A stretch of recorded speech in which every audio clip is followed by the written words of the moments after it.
1, 2, 1, 2.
time. Lost my skills, man.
No, all these people can get in here.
Ladies and gentlemen, the President of the United States, accompanied by the Vice President of the United States.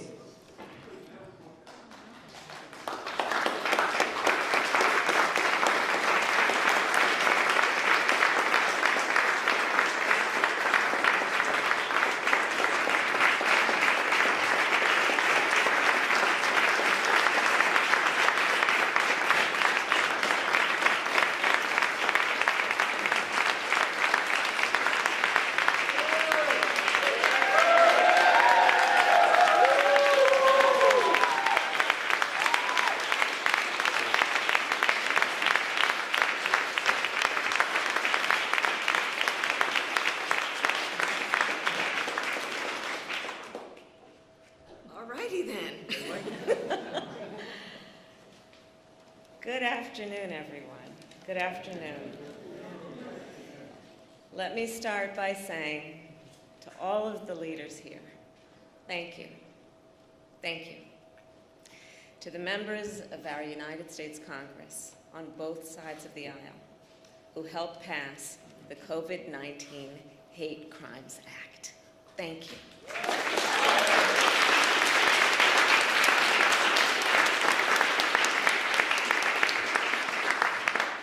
A special thanks to Senator Mazie Hirono,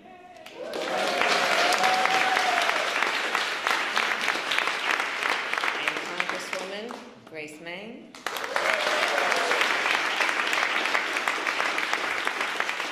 for leading this incredible effort. And I know you did not do it alone. And there are many more. I could name a couple of whom I will. Among them, Senator Tammy Duckworth,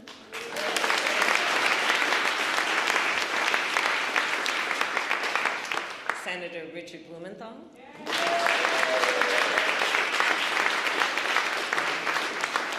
Senator Jerry Moran,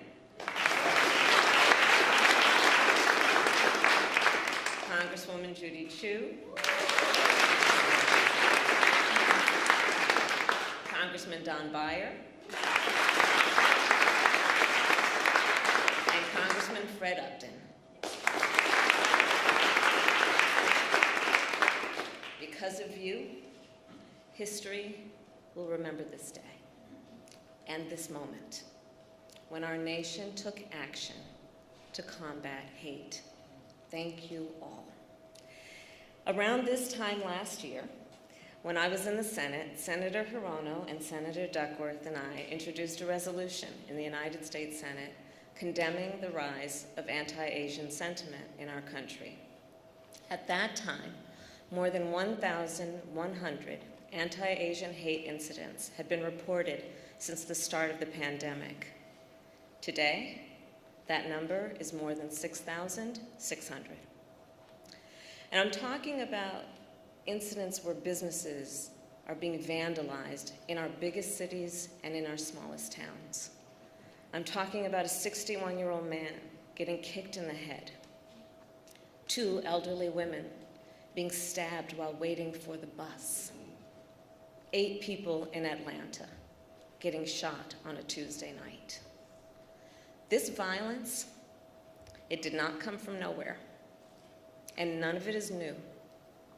In my life, my lived experience, I have seen how hate can pervade our communities. I have served in the justice system, in the legislative branch, and in the executive branch.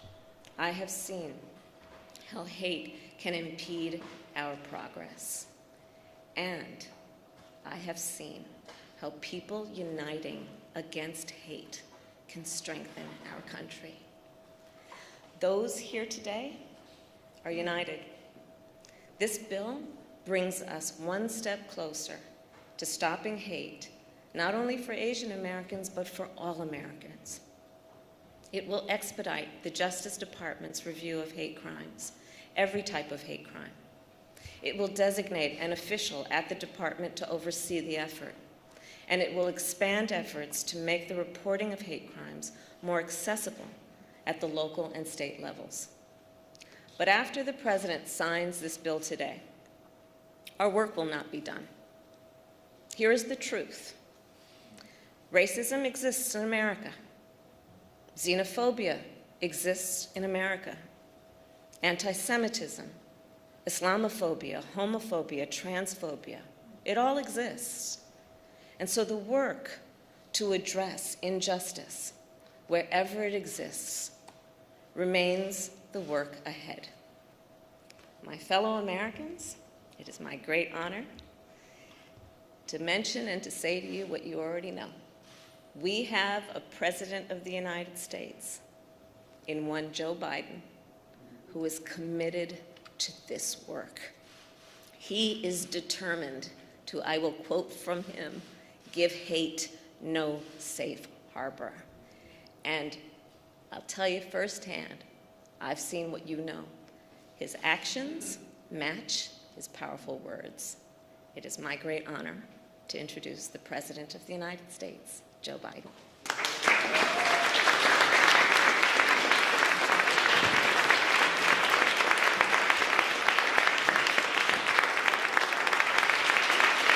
Thank you.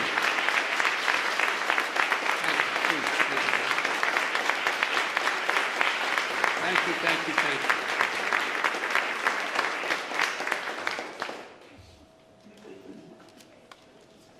Susan, progress is possible. We're moving. Good afternoon, everyone. I said from the beginning of my campaign, Madam Speaker, that the campaign for president throughout, and you would call me and tell me, keep it up, was about bringing people together, about uniting the country.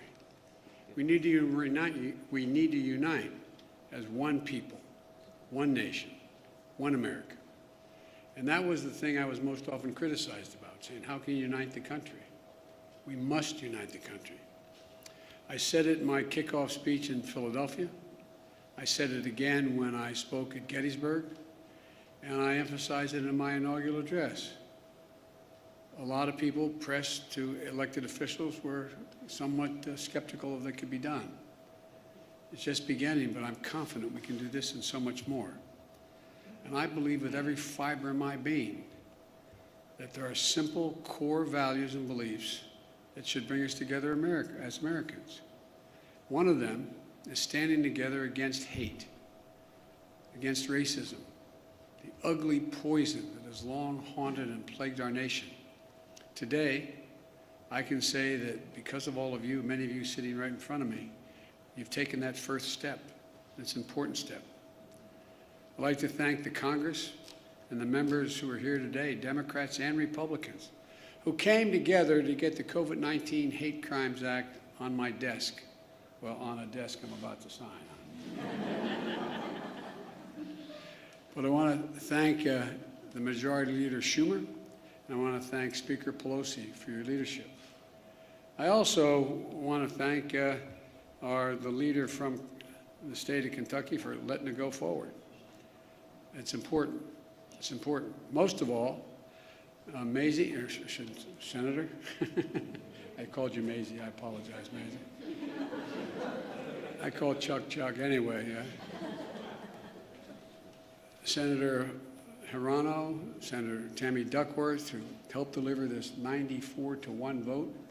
When you get involved, Tammy, you don't screw around. You just 94-1. State Representative Grace Meng and Judy Chu, who helped deliver a 364 to 62 vote in the House of Representatives. That's incredible. I also want to thank, as I said, Republican members in Congress for their leadership, including Senator Moran and Senator Collins. I also want to thank as I said, to all of the folks, all the people here today who are involved, and those of you, whether you're in the Congress or not, supporting this effort. I say thank you, thank you, thank you. We got a lot more to do.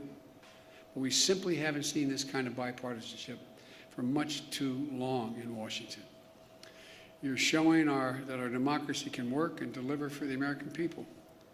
Just days after the mass shooting in Atlanta area, the Vice President Harris and I, we went down to Atlanta to meet with Asian Americans and the community across Georgia. It was a raw and emotional visit we had. We heard about their pain, their fear, anger, and all that existed in the community, and the feelings were about those feelings that they felt invisible, not seen. We heard how too many Asian Americans have been waking up each morning this past year genuinely fearing for their safety, just opening the door and walking down the street, and safety for their loved ones. The moms and dads, when they let their kids out the door to go to school, were worried. Attacked, blamed, scapegoated, harassed during this pandemic. Living in fear for their lives, as I said, just walking down the street. Grandparents afraid to leave their homes, even to get vaccinated, for fear of being attacked. Small business owners targeted and gunned down. Students worried about two things: COVID-19 and being bullied. Documented incidents of hate against Asian Americans has seen a shocking spike, as the Vice President has outlined at the front of her comments, let alone the ones that have never been reported. Gut-wrenching attacks on some of the most vulnerable people in our nation, the elderly, low-wage workers, women, brutally attacked simply by walking outside or waiting for a bus. Asian American women suffer twice as many incidents of harassment and violence as Asian American men. And the conversation we had in Atlanta is one we're hearing all across the country, that all of this hate hides in plain sight. It hides in plain sight. And too often, it is met with silence. Silence by the media, silence by our politics, and silence by our history. For centuries, Asian Americans, Native Hawaiians, Pacific Islanders, diverse and vibrant communities have helped build this nation, only to be often stepped over, forgotten, or ignored. Lived here for generations, was still considered by some the other. It's wrong. It's simply, to use the phrase, it's simply un-American. My message to all of those of you who are hurting is, we see you. And the Congress has said, we see you. And we are committed to stop the hatred and the bias. In my first week in office, I signed a presidential memorandum directing federal agencies, all of them, to combat the resurgence of xenophobia. Not just one, every agency. Attorney General Garland, Deputy Attorney General Lisa Monaco, Associate Attorney General Gupta are all here today. The Department of Justice is strengthening its partnership with the community to prevent these crimes, in addition to its other work to take on violent extremism and domestic terrorism. And with the new law, this new law, the Department of Justice and our entire administration is going to step up. Right now, this is a critical problem of hate crimes being underreported. It stems from two challenges. First, there's lack of resources and training for state and local law enforcement to accurately identify and report hate crimes to the FBI. Secondly, for more people in communities of color, there are language and cultural barriers in how to communicate what's happening to them. This law is going to make a difference. For example, the Department of Justice will issue clear guidance for state, city, and tribal and law enforcement agencies on how to establish online reporting of hate crimes. It'll work with the Department of Health and Human Services to raise public awareness of COVID-19 hate crimes that occurred during the pandemic. There will also be a devoted official at the Department of Justice whose sole job is to expedite the review of hate crime reports. And thanks to two families here today, the law will help state and local governments ensure hate crime information is more accessible to the public. The family of Heather Heyer, a civil rights activist whose life was taken standing up to Nazis marching from the shadows of vengeance in Charlottesville. And the family of Khalid Jabara, a proud son of a family who's immigrated from Lebanon in search of new beginnings, who was gunned down in front of their home here in America, the United States of America, by a neighbor fueled by hate. Khalid and Heather were murdered on the same day, 1 year apart. Instead of sharing the dreams they had for their children, both families share profound grief. And they've shown incredible courage to turn their pain into purpose. I hope you'll not be offended, but I ask both families to please stand.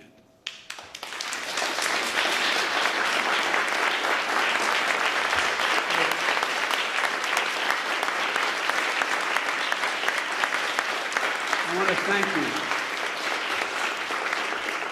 I want to thank you for being here, because I know it's hard. No matter how celebratory it is, a law is being changed. When you have to show up at something memorializing your family, it's like you got the news 10 seconds ago. It's the hardest thing to do. I know from experience it takes enormous courage. But I hope that every day that's passed, the memory of son and daughter brings a smile to your lips before it brings a tear to your eye. Because I promise you, a lot of people understand who've gone through similar things. It's hard. So I really mean it when I say thank you. Thank you for being here. It takes a lot of courage. Thank you.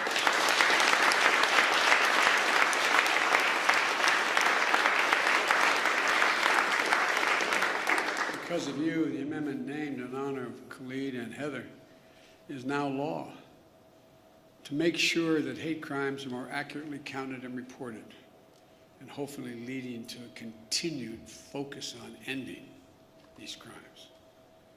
And will provide resources to create specialized hate crimes units. That will also help states create hotlines for hate crimes at state and local levels that will be accessible for people with limited English proficiency. And it provides resources for training for state and local law enforcement to identify, investigate, and report these heinous crimes. But of all the good that the law can do, we have to change our hearts. We have to change the hearts of the American people. Hate can, I mean this from the bottom of my heart. hate can be given no safe harbor in America. I mean it, no safe harbor. It can't be dismissed like, well, that's just what happens. My sister Valerie and I talk about it all the time. You got to speak up. Speak up and speak out. It's on all of us together, to make it stop. My message is to all of those who think this doesn't matter to them, or this is not a problem, look around. Look in the mirror. Look in the eyes of your children. Every one of us are lessened. Every one of us are lessened. And we're all hurt by this hate. It has a way of seeping sort of through the cracks into communities and children who, in fact, wouldn't have crossed their mind. Words have consequences, as the senator knows. He preaches it. He understands it. Consequences. But silence is complicity. Silence is complicity. And we cannot be complicit. We have to speak out. We have to act. That's what you've done. And I can't thank you enough. I'm proud today. I'm proud today of the United States. I'm proud today of our political system, the United States Congress. I'm proud today that Democrats and Republicans have stood up together to say something. Let me close with this. Grief, as we all know, is universal, but so is hope. So is love. Sounds corny, but it really is. It really is. And hope and love can be contagious. We're the United States of America. We're good and decent people. We're unique among all nations, in that we are uniquely a product of a document, not an ethnicity, not a religion, not a geography, of a document. And think about this, I'm being literal. Uniquely a product of a document. It says, we hold these truths to be self-evident, that all men and women are created equal, endowed by their Creator with certain inalienable rights, including life, liberty, and the pursuit of happiness. Every time we're silent, every time we let hate flourish, we make a lie of who we are as a nation. I mean it literally. We cannot let the very foundation of this country continue to be eaten away like it has been in other moments in our history and happening again. I looked at this law that you all passed as maybe the first break, the first significant break on a moment in our history that has to be turned around. Not Democrat, Republican, has to be turned around. As a consequence, we should do what is required by the obligations of this democracy, by our faith in God and our faith in each other, to do justice, to love mercy, to walk humbly, and as fellow human beings and fellow Americans, remember, we're unique in all of history as a nation. This is the United States of America, for God's sake. And God bless you all, particularly those who push this through and continue to push it. Now I'm going to sign this bill, which is a great honor. I don't know who's calling, but tell them we're busy. I was going to say, unless it was my sister, but she's here. So I'd like to invite to the stage Senator Hirano, Senator Duckworth, Congresswoman Grace Meng, Congresswoman Judy Chu, Congressman Don Beyer, Senator Richard Blumenthal, and Senator Moran, but I don't think he could be here today. Actually, I should put the table down the middle of all of you and sign it down there. But thank you, thank you, thank you.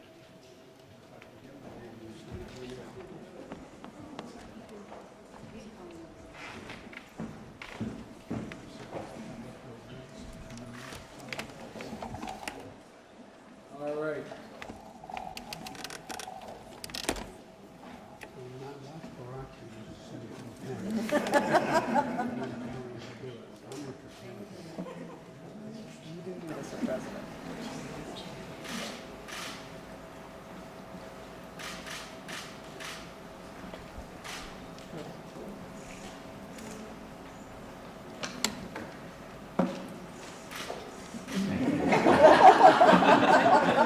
I got a new way of doing it.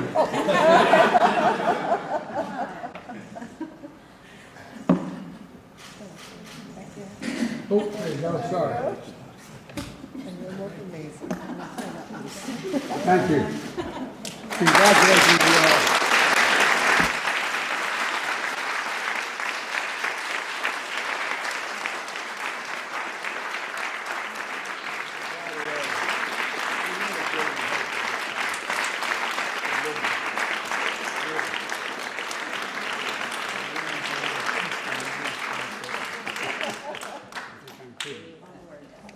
All right.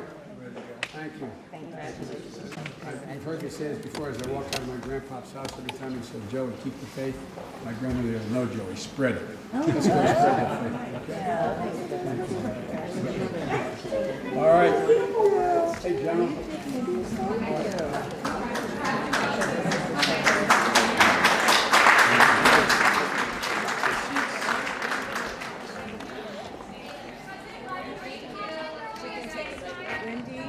Ladies and gentlemen, please remain seated while the President and the Vice President depart.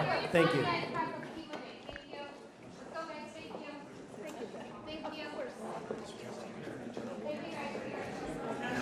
The second ambassador.